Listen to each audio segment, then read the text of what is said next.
researcher Ron Moorhead, a successful businessman from California, and this is his book, Voices in the Wilderness. Ron has been studying the Bigfoot Sasquatch phenomenon for 4 decades in California and has recorded what may be the finest sounds of Bigfoot that have ever been recorded. So Ron, what made you start on this? They started with us, actually. A hunting group I was involved with, 8 miles in the wilderness, the closest place you could drive to. And they actually came into our camp, and at first we didn't know what we were dealing with. Didn't know for quite some time, but they were vocalizing and making some very aggressive sounds to start with. But then after a while, after several more trips in and after a couple more years, they started taming their vocalizations down to, we think, something that they thought we could understand. We've had studies done on these through the University of Wyoming to show that the tapes have not been manipulated in any fashion. And we've also had a cryptolinguist study these sounds in 2008 and discovered a language, a complex language within those sounds. So these things are sentient, which we kind of knew they were talking amongst themselves, but then they were interacting with us too.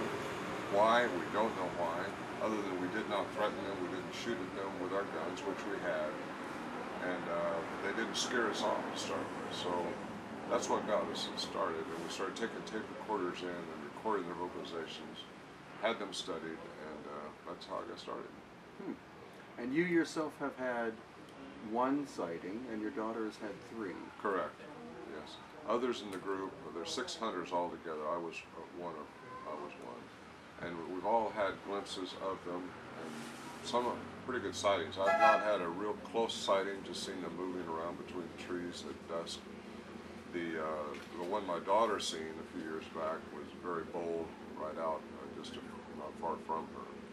So, yes, we've seen them.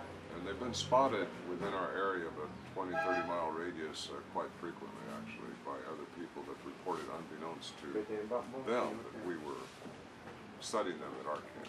Okay, and being 2013, there's always been an ongoing debate as to what these beings are. Are they apes? Are they men?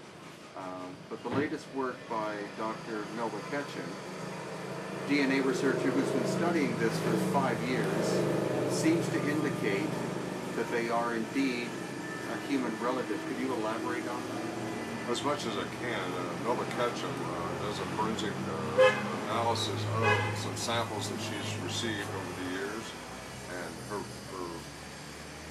analysis suggests, not suggests, but determined that mitochondrial DNA, which is the female maternal side of the DNA, is 100% human, which gives them their cognizy, I think. But the other half, the nuclear DNA, has not been pinned down.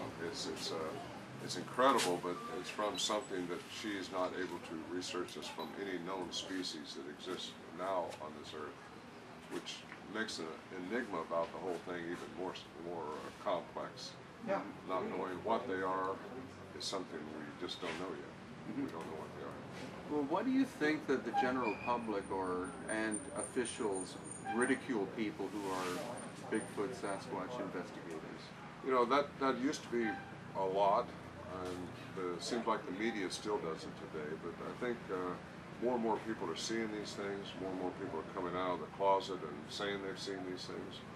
And there's also the cartoonish sound of Bigfoot, and I think that probably has something to do with why they are treated like the other enigmas we don't understand.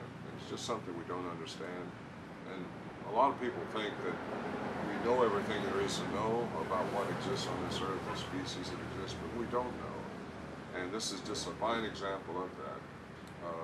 But a lot more people are coming forth now and claiming they've seen these things. I know they exist, and so that's what my challenge is in this life, is to find out what they were trying to tell me in the interaction and go from there. And so some people who research certain topics get so wound up in them, and in a lot of cases financially wound up, that they have to be very defensive of their position. But in your case, as a successful businessman. You do this because you have a passion for it, and you don't, I don't want to put words in your mouth, but you don't feel like you have to continue pursuing it for any other reason than pure investigation. I don't try to convince people that these things exist. I don't, because if it has language, and it does, they have to exist. So my goal isn't to try to convince people as much as it is to try to let people know that they need to learn more about something that does exist and learn how to communicate with another species that is on this earth with us now. They are giants, they're huge, they're 8, 10 foot tall, some say they're even bigger, and these things are out there, and I think some of them perhaps want us to know about them. Maybe they have an attribute, in fact I'm quite sure they have an attribute that we just don't understand in our little three-dimensional world. They think that we think we know more, and I'm not sure we do. Great. Well, thank you very much, Ron. Thank you, Brian.